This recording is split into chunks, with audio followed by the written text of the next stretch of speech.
is there's any number of decisions that you have to make in any given day, and some of them you quite often put on the spot, and you have to make a decision and you didn't realise that the question was going to get put to you. That might be a member of staff wanting to do something, and people often put you on the spot, and especially team members that can bring in another headache. It's all part of it. So I think, generally, like I say, there's two of us that run the company, and we will just always talk very openly through the decisions and make sure that both are in agreement. And actually that's really nice, because you can just bounce ideas off each other, or you can thrash through a point and make sure that you then we find that quite often one will play devil's advocate against another, not just to be irritating, but it does mean that you thrash through it, and you've actually kind of troubleshot quite a lot there, and then you can make a decision that you're comfortable with. And then there are times that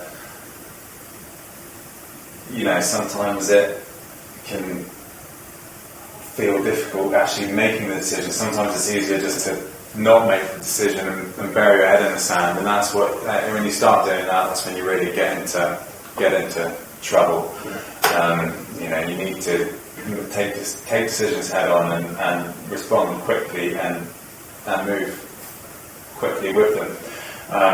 And sometimes it's not always going to be one that you like I say, you might prefer not to have made the decision, but you have to, and you have to then commit to that 100% and make sure that you back the decision and back the idea, because if you have any element of doubt behind it, the team will pick up on that, the customers will pick up on that, everyone will pick up on that. So we make the decisions between the two of us, but we're always, as a partnership, you have to back each other as well. And depending on the situation, obviously. Yeah. So in terms of kind of day-to-day problem solving, let's say you've got a trip out there and there's a problem with the trip. Yeah. So how does that work because you've got a remote teams, presumably? Yeah. So how does that work? So we've got remote teams, and then we just make sure that. So I will handle the operations more. So if they're in that situation, if there is a problem on the trip, call it a minor issue, the person on the ground would phone up and would speak to me about it. And there's also such quick communication these days as well. We're actually in touch via WhatsApp and instant messenger regularly. The company communicates through instant messaging system called Slack, which is more and more common now. So everyone in the team's in touch, and we've built it up in a very remote way. So we're here in our head office, which is in Exeter, and there's 6 of us here. So me, Will, the finance guys, a couple of salespeople, and then the bookings are all managed from here. But then we also have salespeople and people putting the trips together down in Newquay. We have an office in Cornwall. So that's where they want to live. And then we also have the trip leaders in Cape Town. And then the trip leaders, once they've done quite a few months a few years on the road running the trip, so then become really valuable to the company. So we're more seeing that those guys are coming off, and it's quite tiring constantly being the tour guide, that they're coming behind that and actually working for us in marketing or in operations, so that they still want to live in Cape Town. So all the modern communications that we have are really opened up that communication process, I suppose. Yeah. And I mean, at any kind of given time, you're chatting in a pretty open forum, which is good and bad. Like it's I never like getting put on the spot with a decision when you've got you quite often find that there are decisions that the managing directors or the CEOs of the company need to make, and they need to get made between those people. The only problems have ever really happened if we've been having a conversation with everyone in, say you call it in the middle of a meeting, there's 8 of us in there.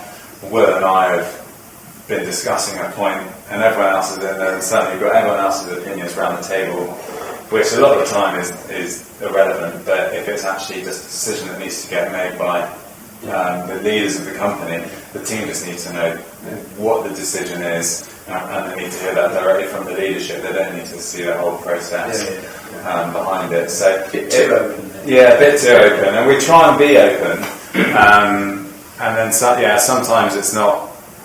It's all part of the skills of running a business, and that's what you realise, that there are so many different elements that you're going to have to come across when running a business. It's not like when you start up a company, you can get on the phone to tech support, because there is no tech support. That'll be you, or pick up the phone and speak to an HR person. Again, that'll fall to you. And then until you get to a stage where you can start to employ these different areas. But when you're starting out and it's a small business, these are all costs that it's much easier just to kind of pick them up and work them out yourself. So I suppose and there's a difference between having a business that runs between you and the co-founder, to now we're a team of about 20, I suppose, and then the management of that is different as well. So I find that more and more I'm actually less involved in the daily operations of the business, and I'm more sitting on top of it and organising the kind of managers of the different areas. That's an interesting point that you raised, because this is what, as companies grow, this is what happens to the founders. They get, in a sense, do you feel more detached perhaps from the day-to-day, or is it just that there are certain things doing other things? It's quite there are certain things that you're obviously going to lose touch on. Generally, I'd still like most decisions to go through me. If it's as small as a newsletter going out, I like to just see it, make sure it's gone out, but I'm not the one putting it together anymore. The sales calls, the amount of customers that we have, I'm not talking to every one of them, I'm not meeting every one of them by any means anymore. But you need to make sure that obviously the trip that they're going on has been fully signed off, the person that's leaving the trip has been fully signed off. So you just need to make sure that you get those quality control measures in place, so that the experience that people are having meets the standards that need to be there. But at the beginning, we were doing everything from the process of, if we made just talking through the sort of our kind of business procedure, we would be on the phone to someone to say we've got a customer there, someone there, we'll talk to them about a trip, and then they book. They'll pay over the phone. Beforehand, that salesperson would then put the phone down and then think, right, okay, this person, but they need to get some confirmation through as quickly as they could. So they would then stop selling.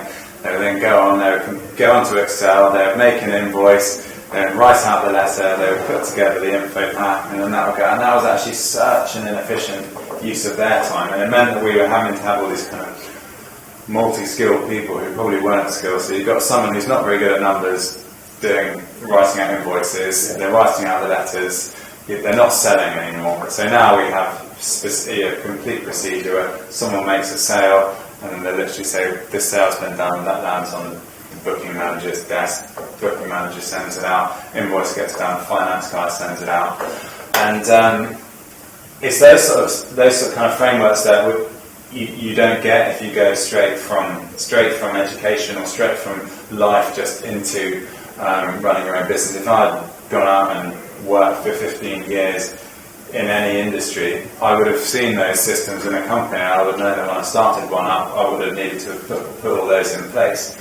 But because we were young when we started, there's also a reality that the people that you employ, we were fairly inexperienced when we started, but we still took people under our wing who were also kind of quite inexperienced as well, because it would be very difficult for us to, as a 23-year-old, manage a 35-year-old finance manager who's got 12 years of experience. Whereas now that we've been running the company for 12 years, we can employ people at any level, because effectively no one knows the business like we do.